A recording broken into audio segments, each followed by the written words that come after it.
Ya, Kasihan kasihan. ya jadi korban prank kayak gitu, apalagi kalau seandainya teman-temannya itu diejek, mana motor nih yang tadi katanya menang, enggak. Kena prank Kena ya, prank ya. gitu kan kasihan. Oleh karena itu bisa kali ya untuk pemerintah setempat ini Iya. segera dicairkan anggarannya. Karena kalau kita lihat tadi perjalanan bidan ini kan dia harus melewati sungai, ke Iya. tempat-tempat terpencil, memberikan pelayanan kesehatan. Selama 14 tahun lagi. Betul, ini sudah sebagai imbalan atas jasanya kayak gitu. Semoga segera datang motornya. Ya itu dia, kita pun juga berharap pun ketika memang sudah janji ditepati. Tuh, makanya kalau udah janji tuh tepatin Togi. Oh iya, udah deh, Jangan oke baru gitu. dianggarin. Oh iya. Baik, kita ke informasi selanjutnya misal. Mantan Ketua Pengadilan Negeri Surabaya Rudi Suparmono dibawa ke Jakarta untuk menjalani pemeriksaan terkait dugaan suap dan gratifikasi dalam vonis bebas Ronald Tanur ya. Nah, Rudi diduga mendapat jatah $20.000 Singapura untuk memuluskan vonis.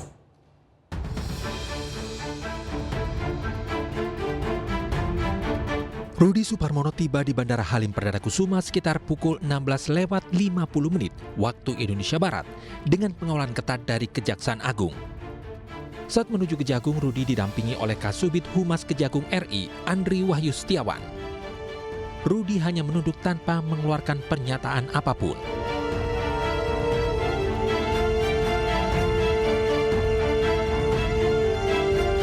Usai pemeriksaan selesai, rencananya Kejagung akan langsung melakukan konferensi pers terkait pembaharuan status dari mantan Ketua PN Surabaya.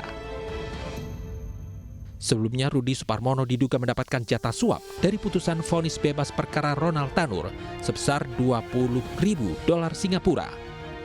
Namun jatahnya belum diberikan karena masih berada di tangan Hakim PN Surabaya yakni Erin Tuandamanik yang telah ditetapkan sebagai tersangka. Dari Jakarta, Henry Aprilia, Dede Rudi, iNews melaporkan. Kejaksaan Agung menahan mantan Ketua PN Surabaya karena diduga melakukan suap dalam kasus vonis bebas Ronald Tanur. Ya, Rudi Suparmono ini ditahan di Surutan Salemba, Jakarta. Usai ditetapkan sebagai tersangka, mantan Ketua PN Surabaya Rudi Suparmono langsung dibawa ke Rutan Salemba untuk ditahan. Rudi diduga telah menerima suap sebesar $20.000 Singapura terkait vonis Ronald Tanur. Direktur Penyidikan Jampitsus Kejagung Abdul Kohar menyebut Rudi menerima suap dari pengacara Ronald Tanur. Selasa tanggal 14 Januari 2025, tim penyidik Jaksa Agung Muda Tindak Pidana Khusus telah melakukan penangkapan di Kota Palembang terhadap RS, yaitu Hakim Tinggi pada Pengadilan Tinggi Palembang dan mantan Ketua Pengadilan Negeri Surabaya yang diduga melakukan tindak pidana korupsi, yaitu suap dan atau gratifikasi terkait penanganan perkara tindak pidana umum di Pengadilan Negeri Surabaya atas nama Ronald Tanur. Dalam perkara ini, Ronald Tanur telah dibebaskan oleh Majelis Hakim Pengadilan Negeri Surabaya, yaitu 3 hakim ED, AH, dan M, serta ditemukan indikasi yang kuat bahwa pemeriksaan tersebut karena RS bersama-sama dengan ED, AH, dan M menerima suap dan atau gratifikasi dari pengacara Ronald Tanur, yaitu saudara LR. Sebelumnya, 3 hakim yang menangani perkara kasasi Ronald Tanur ditetapkan sebagai tersangka penerima suap dan gratifikasi. Ya, penetapan ini berlawanan dengan hasil pemeriksaan etik Mahkamah Agung yang menetapkan ketiga hakim ini tidak melanggar kode etik.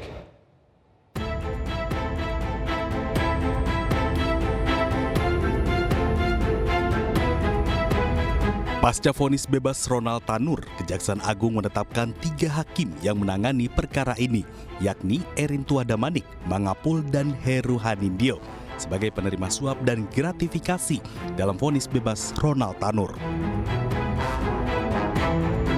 Total ada 6 yang ditetapkan sebagai tersangka atas kasus dugaan gratifikasi putusan bebas Ronald Tanur di PN Surabaya. Mereka adalah 3 majelis hakim yang memutus perkara mantan pejabat MA Zarof Richard dan ibu serta pengacara Ronald Tanur. Dari penangkapan maklar kasus sekaligus mantan pejabat Mahkamah Agung Zarof Richard diduga ada permufakatan jahat untuk menyuap majelis hakim kasasi perkara Ronald sebesar 5 miliar rupiah agar putusannya menguat vonis bebas majelis hakim PN Surabaya. Temuan Kejaksaan Agung berbanding terbalik dengan putusan Mahkamah Agung yang menyatakan ketiga hakim tersebut tidak melanggar kode etik. Tim pemeriksa Mahkamah Agung menilai tidak ada pelanggaran etik oleh Majelis Hakim Agung yang memutus perkara kasasi Gregorius Ronald Tanur. MA menggelar pemeriksaan tersebut pasca sorotan tajam terhadap putusan kasasi perkara yang membebaskan Ronald Tanur. Memeriksa para saksi, para terkait dan terlapor, serta dokumen-dokumen yang relevan. Dari pemeriksaan tidak ditemukan pelanggaran KEPPH yang dilakukan oleh Majelis Kasasi perkara nomor 1466 Kapit 2024 sehingga kasus dinyatakan ditutup. Sebelumnya, Gregorius Ronald Tanur divonis bebas oleh Majelis Hakim Pengadilan Negeri Surabaya pada Juli 2024 dalam kasus penganiayaan hingga mengakibatkan meninggal dunia terhadap kekasihnya Dini Sera Afrianti. Tim Liputan AI News melaporkan.